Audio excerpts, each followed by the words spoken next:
तो बात की एक बात यह कि कोलकाता में डॉक्टर के साथ जो हुआ उसके बाद भी चीजें नहीं ठीक की जाएंगी तो कब की जाएंगी।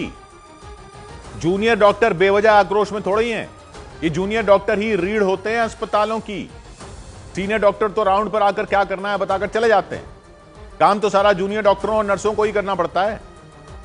दिन रात तो ये जूनियर डॉक्टर, जिनको रेजिडेंट डॉक्टर कहते हैं, यही लगे रहते हैं ना। वार्ड में ये होते हैं, आईसीयू में ये होते हैं, ऑपरेशन थिएटर ये लोग संभालते हैं, मरीजों की तीमारदारों से ये जूझते हैं, रिश्तेदारों का गुस्सा ये झेलते हैं, कई लोग इनसे मारपीट तक कर बैठते हैं। इनकी कोई सुरक्षा नहीं। इतनी सारी इनमें लड़कियां होती हैं, उनकी कोई सुरक्षा नहीं। जिस काम में बहुत बड़ी तादाद में लड़कियां होती हों वहां भी लड़कियां सुरक्षित नहीं तो कहां सुरक्षित होंगी। ये अपने लिए अलग कानून मांग रहे हैं तो उसके पीछे वजह है ना। वो वजह दिख रही है सामने। उनकी ड्यूटी के घंटों का कोई हिसाब ही नहीं। जिस लड़की की हत्या की गई कोलकाता में, वो 36 घंटे की ड्यूटी पर थी। जब यह पता चला तब जाकर तो पब्लिक को अंदाजा हो रहा है कि इनकी हालत क्या कर रखी है। सरकारी अस्पतालों में 36 घंटे की ड्यूटी, कोई कह रहा है 48 घंटे की ड्यूटी भी होती है। मरीजों के रिश्तेदारों से भी ये जूझें, सरकारी अस्पतालों के स्टाफ से भी यही जूझें। सरकारी अस्पतालों का बाकी स्टाफ तो बाकी सरकारी विभागों के कर्मचारियों की तरह ही होता है। वो अपनी नौकरी करते हैं बस, सरकारी नौकरी की तरह। लेकिन ये डॉक्टर बिना किसी हिसाब की ड्यूटी करते रहे, तभी तो पहला मौका मिलते ही प्राइवेट नौकरी पर निकल जाते हैं ये।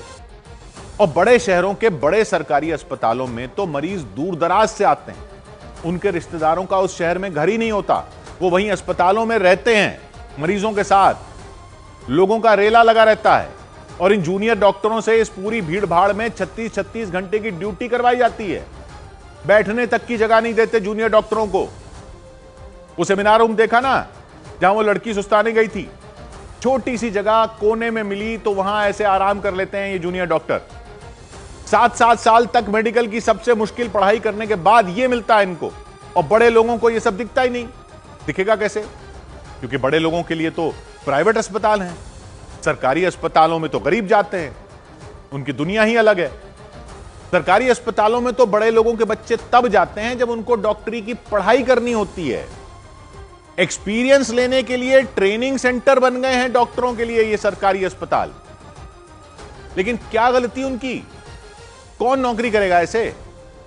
सुविधाएं कुछ है नहीं। कई दिन जाग कर ड्यूटी करो और फिर जो कमी रह जाए इलाज में, उसमें मरीजों का गुस्सा भी झेलो। बड़े सरकारी विभागों के अधिकारी थोड़े ही आते हैं नाराज मरीजों के सामने। सारी व्यवस्था सरकार की, और कुछ हो जाए तो सामने पड़ते हैं जूनियर डॉक्टर। क्यों नहीं मांगेंगे वो सुरक्षा? क्यों नहीं मांगेंगे वो बेसिक सुविधाएं? कौन करवाता है 36 घंटे की ड्यूटी?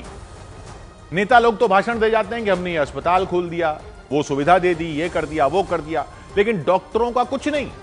ये कोई गुलाम है? इन पर एहसान कर रहे हैं क्या सरकारी अधिकारी इनको अस्पतालों में रखकर? पूरी व्यवस्था ही बीमार कर रखी है जिन सरकारी विभागों ने। वो अब कहां हैं जब डॉक्टर जवाब मांग रहे हैं? बंधुआ मजदूरों से बुरा हाल कर रखा है डॉक्टरों का। 100 बात की एक बात।